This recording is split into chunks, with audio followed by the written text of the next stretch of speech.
Welcome to our tutorial on syncing your BOM with drawings in Xdraw.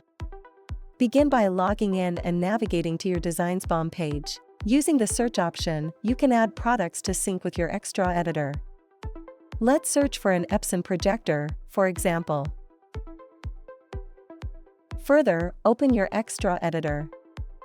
Navigate to Pull BOM Changes to add the projector to your drawing.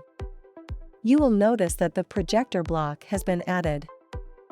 Establish the connection by linking the switcher HDMI port to the projector HDMI port. Next, let's sync your drawing with your bill of materials. Let's add another QSC amplifier to our existing two.